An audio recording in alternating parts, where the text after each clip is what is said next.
All right, everyone. Welcome to the next episode of the Enneagram Entrepreneur Interviews. And today we have an amazing guest. I'm so excited because Teresa Tanner of the Reserve Squad is here with me. And Teresa is a brilliant mind, a brilliant business mind and female mind in our city of Cincinnati.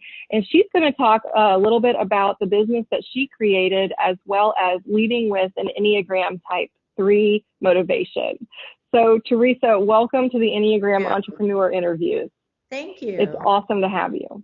I'm so excited to be here. So, thank you. It's a privilege to have you here. And I'd love if you just briefly introduce yourself and talk a little bit about your type and your business. Oh, sure. So I am Teresa Tanner, CEO and founder of Reserve Squad. And Reserve Squad is brand new. So just late last year, we launched the Reserve Squad concept. And this whole world of being an entrepreneur is brand new for me. And as Whitney said, I am an Enneagram 3. And there's never been a mountain that I don't want to climb. But this is a whole new kind of mountain. I had spent 30 years in corporate America, and just a year and a half ago, I left a awesome C-suite position. It was great. It was a great career. It was a great big role. It helped me achieve what I wanted to in corporate America. But I always knew that at some point I would step off that corporate track and try to pay it forward for women. And I am super passionate about creating new structures and systems and social norms for women to engage in and to help women thrive. So Reserve Squad is a result of that effort, and we just launched last year. So really, really excited about it. So you said we just launched last year. Last year was an interesting year. So was the timing planned for 2020, or was it more like the need really rose and the business was birthed from this need? Yeah, no, so we had always planned to launch, actually we were going to launch maybe even the beginning of this year.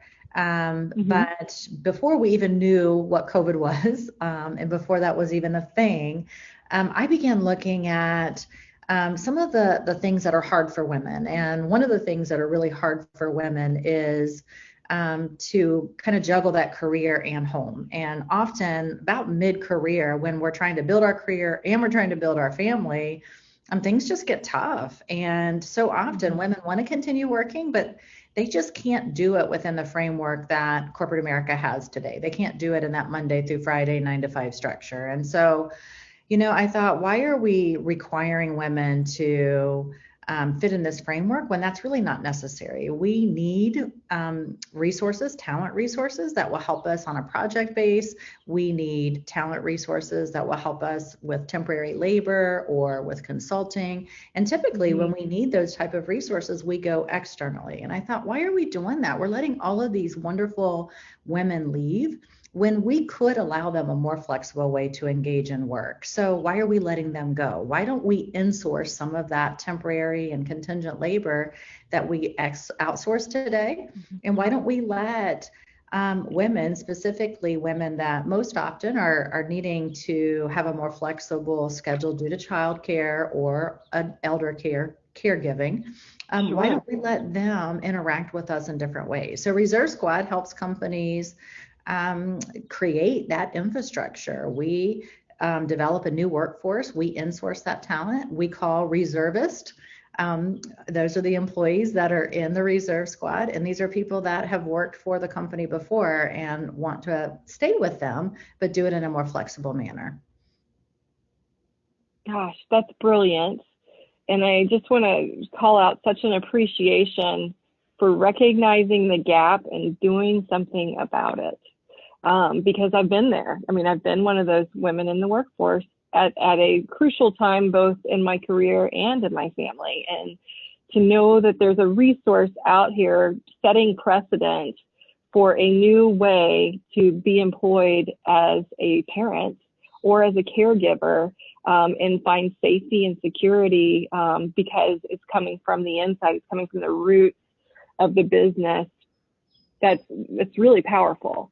So thank you for that work and doing Yeah. that. And so you said, did we always plan to launch it now? We saw this as a problem before COVID. And Yeah. what I started to say is, we thought we would find a beta client and then we would get out there probably first quarter of 2021. And then last year hit, and I started seeing millions of women leave the workforce. And it was devastating. I mean, many of those women were laid off because especially certain industries were hit hard. But so many women just said, I can't do it. I'm out, right? Like, this is too much. Like, how am I supposed to have a career and keep my house clean? Oh, and educate my, kids. Become a teacher. And do that without the support of parents and support of families and support of childcare solutions. And I thought, you know what, we're going out there and we're telling people, hey, we don't have to watch all of these women step out of the workplace. Companies can offer this third option. It doesn't have to be, will I stay or will I go?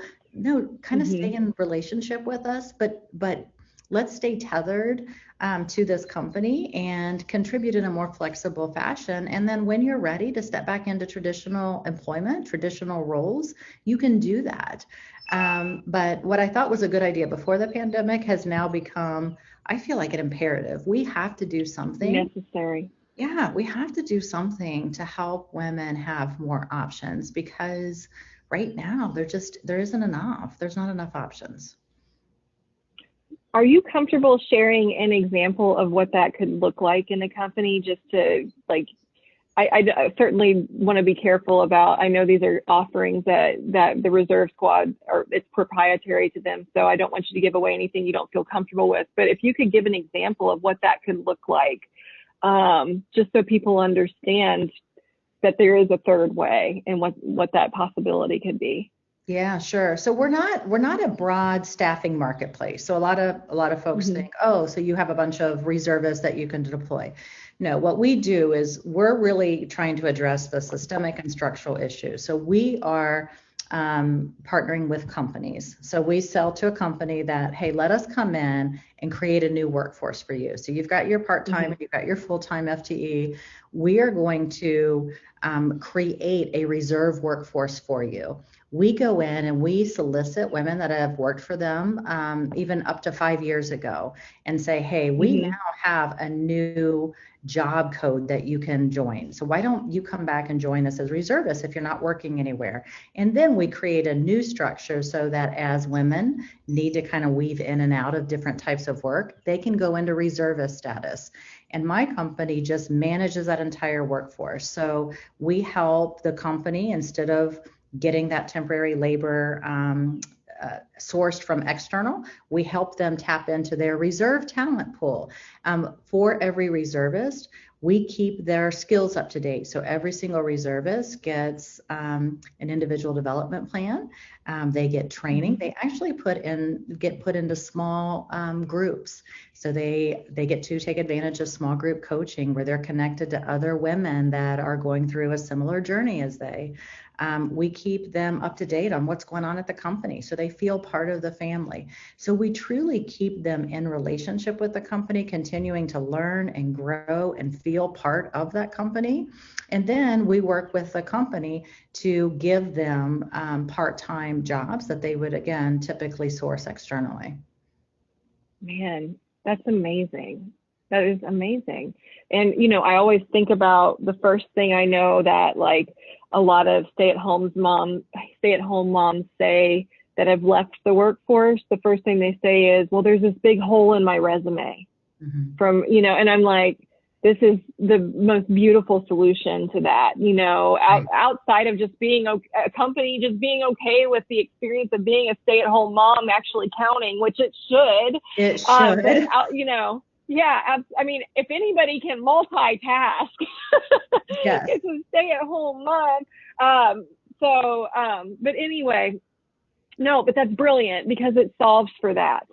And there's a level of spiritual purpose that keeps her value not just assigned to whatever caregiving role she's called to right now, but that she can have that independent feeling and relevance during a young time for her. Typically, Right. a lot of these women, maybe in the trenches of small children raising, and they're in their prime as well, and to be able to continue to be out in the world doing work in a way that facilitates also being with her family. I mean, that's just really fantastic.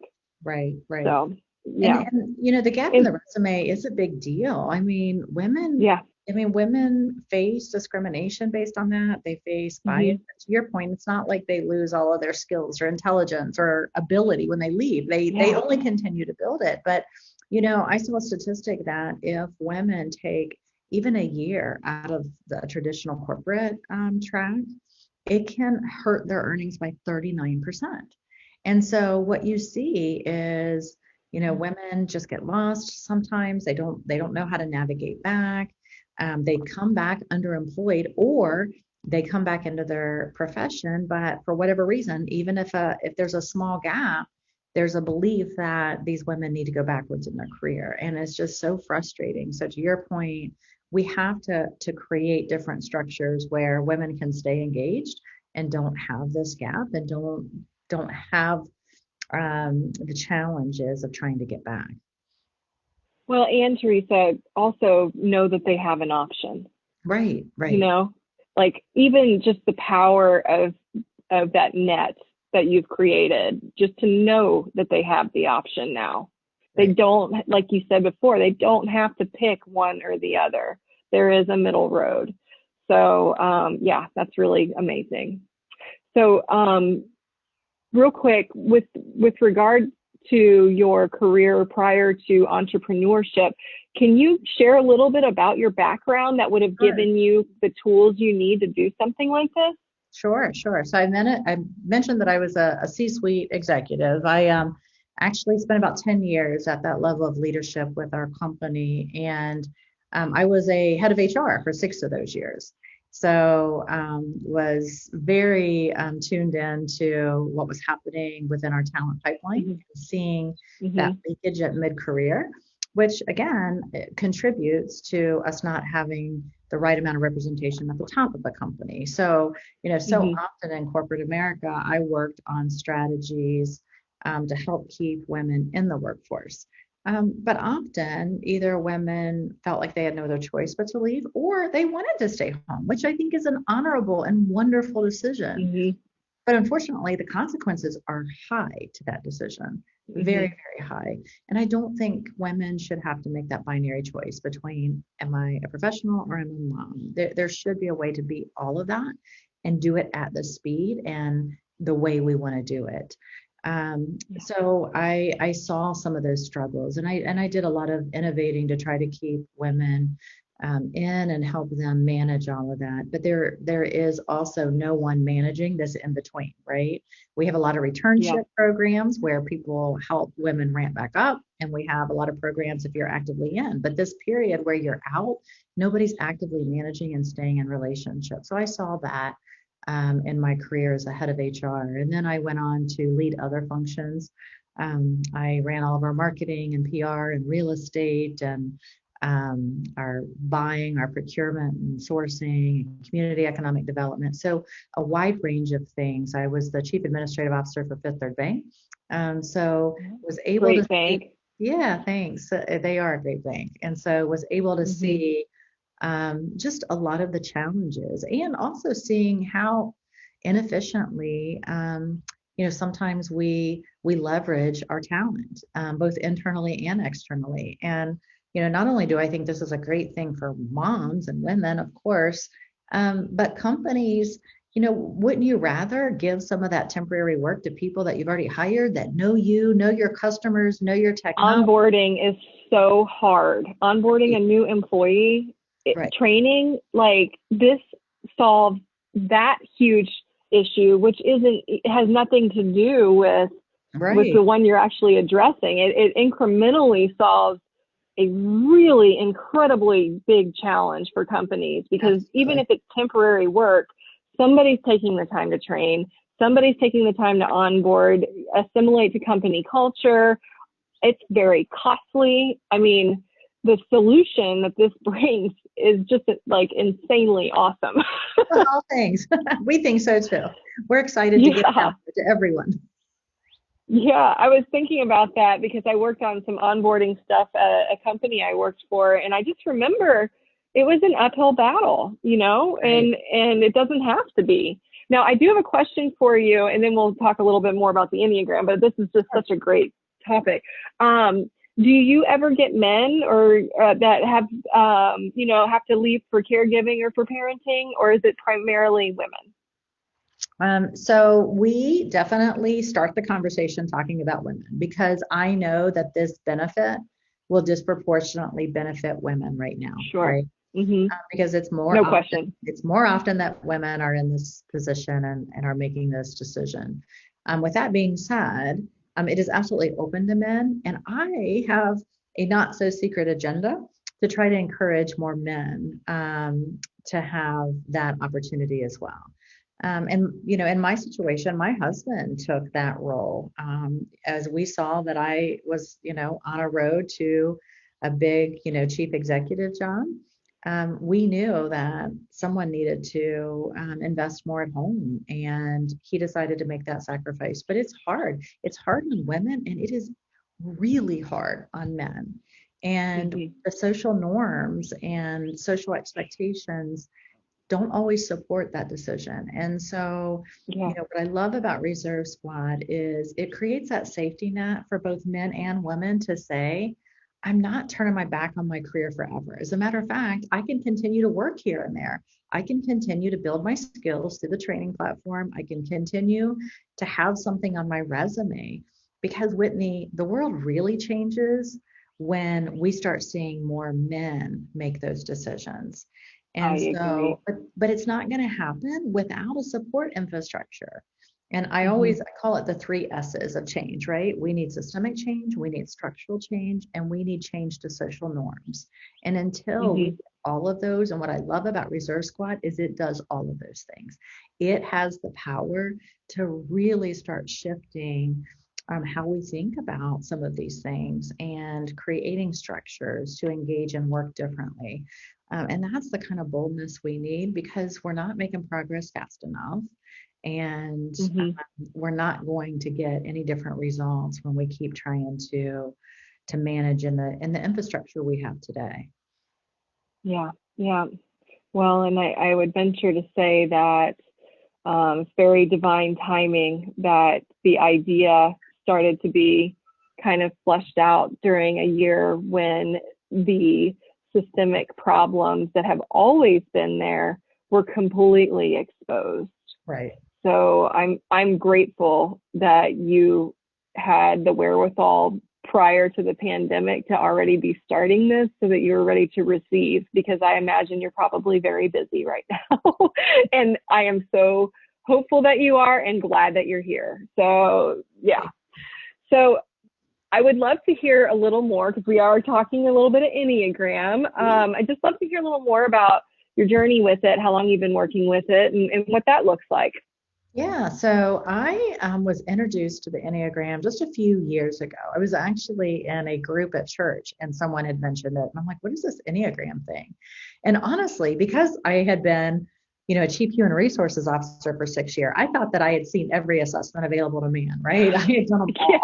And I'm like, okay, I'm about, assessed out, Yeah. right? I don't need any more assessment. Yep.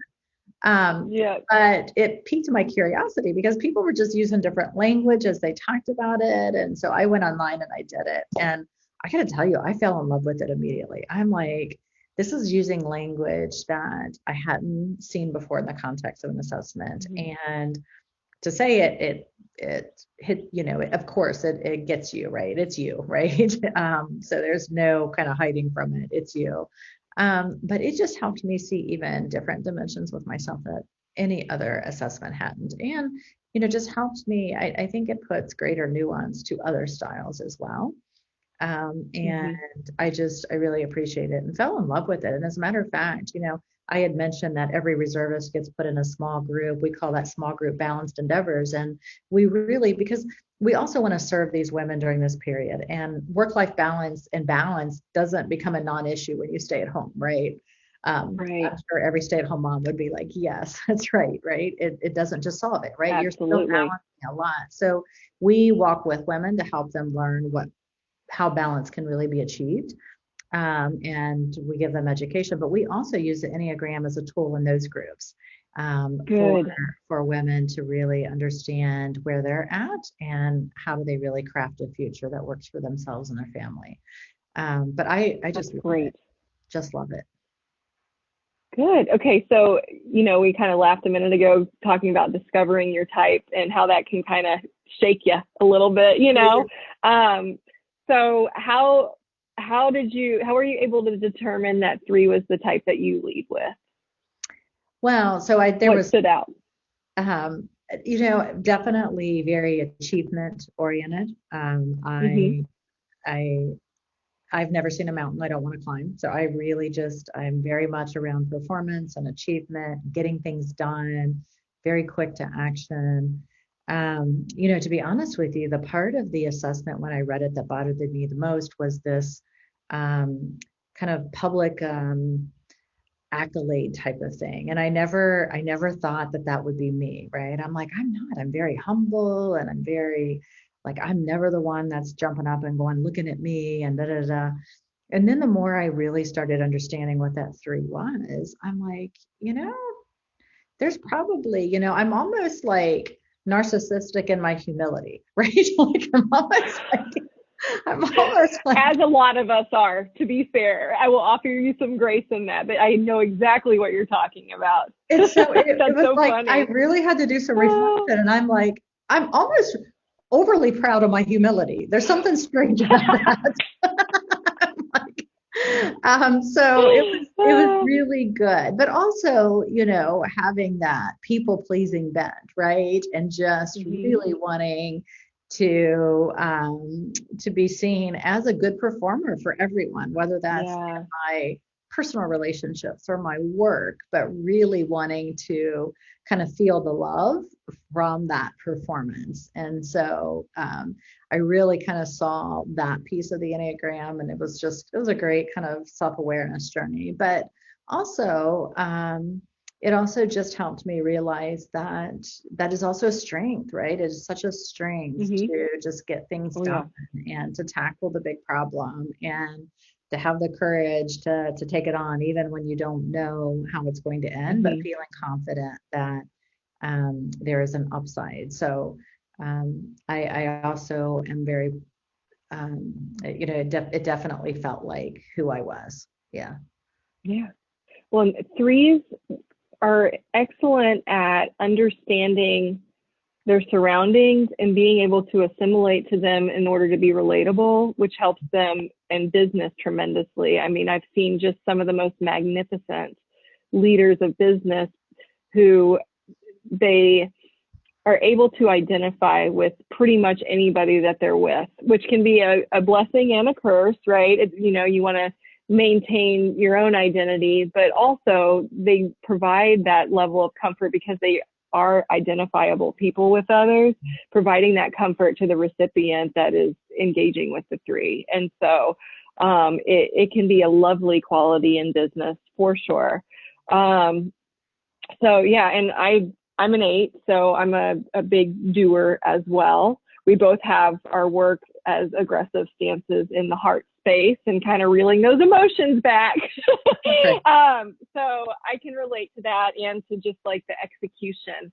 And our friend Stevie Carr, owner of Wise Wellness Guild, she's also a 3. The word that she uses, like you use, no mountain I don't want to climb. Her thing is insatiable. She Yeah. is insatiable. And that's the difference between an 8 and a 3 is like, I need to go take a nap. I am satiated sometimes. So, but I love that how you articulated that. And that reminded me of what Stevie said. So, okay, so the core motivation, is that external approval, the accolade, being seen. And so I wonder, how does that core motivation come into play in your business? Like, where do you see it as a strength, and do you see it sometimes as a challenge? Sure. Yeah, I think, from a strength perspective, I'm not shy to get out there, right, and tell my story and just really go out and kind of evangelize on this movement. It's a company, Hmm. but I also kind of feel like it's a mission and a movement, and that's why I'm doing it, because I want to drive change. So, having the courage to just go out there and be on be very vulnerable and kind of pitch this and tell this story. Where I think it can be challenging, and probably not from a visibility perspective, but just a performance perspective, I think it can be Hmm. challenging um, to be patient. That's probably the biggest Hmm. challenge I have right now. Great call out. So as a three and as a former executive, if I decided I wanted to do something, I just did it. But now Hmm. you're bringing people along with you, and you're waiting for other companies to have their internal conversations, and so I'm learning patience both as a three and an entrepreneur. It's challenging my patience in a different way, and so Hmm. that's probably where I see it being um, harder as a three in Yeah. this space. Yeah. There, there's the lesson you invited in. That exercise in patience. I love what you said about also, though, I mean, you're impassioned by this topic. So when you go out and speak about it, you're coming from a vulnerable place. Again, I go back to with aggressive stances like the 8, the 3, and the 7. Our biggest work, center of intelligence work, is emotion. Even though the 3 comes from the heart center, meaning they respond Right. emotionally to stimuli first, they typically detach from it because it slows them down. And so, and they've got to get stuff done. And so, to be impassioned and to be on the circuit talking about something so meaningful to you, and also this business that you've like quite literally birthed, and bringing it to all of these large corporations that you used to be the on the other side of the desk, that vulnerability. How has that felt for you in this process? What's that like for someone that was behind a C-suite desk not too long ago? Well, it does just try my patience. I mean, Yeah. it is, in some ways, it's helpful because I understand Mhm. what that journey looks like on the other side of the table, right? And Mhm. I'm able to speak into what I know are some of their challenges, and what I know are some of the things that they're doing that may not be getting the results that they want. So all of those things are really good. But it is being on the other side of the table, just a whole different perspective. And that's such a good lesson for me Mhm. too. I had a friend who said, he said, Teresa, I knew, some specific examples you had on the other side. And, how long do you think that this took? And then we kind of really thought about it, and it was much longer than I anticipated. And isn't that always true, right? Depending on your lens and where you're sitting in the situation, your Yeah. perspective of these things are very different. And so, I'm just really grateful to be at this part and be doing this work right now, because, it is also teaching me so many different things, right? It's so easy to get kind of stuck in your perspective. And I was in that corporate Mhm. role for a long time, and I was in the C suite, and now getting the opportunity to talk to women and talk to moms and talk to entrepreneurs, right? I have such an appreciation for entrepreneurs than I've ever had before. Really understanding the heart and the mission and the hustle and the sweat and the tears and all of Mhm. those things that go into doing this type of work and being true to yourself. That's been an amazing journey for me. That's awesome. That is awesome. So, how then, with the Enneagram as a tool, has it helped you in business and in your relationships? I think kind of going back to, there's 9 types. And so it really adds a lot of different nuance than I've seen in other Mhm. assessments. And, even the wing, we haven't talked about the wings, but, a 3 wing 2 is different than a 3 wing 4, would it be? 4. Mhm. So that's Yeah. different, right? And so different Yep. layers of personality. And I don't think some of the other assessments I've ever done, goes into that kind of depth of all the different Yeah. layers of personalities. And so for me, it's Yeah. really helped me see other people through that lens as well, and has given me language to process, especially some of those personalities that may be harder, So for me, a six Enneagram personality was one that I didn't always understand. And the Enneagram has given me such great language to understand that perspective and learn how to work and communicate more effectively with these different Mhm. things. That tickles me because I know exactly, I can picture it, because the 3 wants to execute and the 6 needs to slow down and think about it and ask Right. questions. Right. As an 8, I get it. Right. No, we don't ask. This is going to work. Just chop, chop. Just trust me. Let's just do this. Right. Yeah, that's right. That's right. But yeah, so no, to your point though, that it's so helpful, and it's helpful to understand the nuances, because a 3 moves in support, actually moves into 6. That's the challenging area for them. And they do it because now they're becoming a team player, and the pace is a little slower, but it's a little more thorough, and they're like among folks instead of running ahead of everybody, Right. And so, like, to understand holistically all those nuances and all the different types, and know that we kind of can fade into different types, even though we lead with that one motivation. Man, it just opens your eyes, and it creates that empathy for the ones that otherwise would be hard to process. Right. And sure. the epiphany that I got when I first learned about the Enneagram was so basic, it's almost hilarious, but it was, not everybody thinks the way that I do. Right. And how powerful is that, though, when you stop and actually think about it? Like, because how many times have we said, now, why would they do that? Right. Because they don't think like you, Whitney. Like, right. It's so the Enneagram kind of teaches us that, which from an HR perspective, what a tool. And so anyway, I digress, but I love that you touched on that, and you touch on the different nuances and just understanding the types that may otherwise kind of may lack chemistry with your type. Now you can work together more fluidly and then cultivate that relationship, and that is so healthy and so good. Right.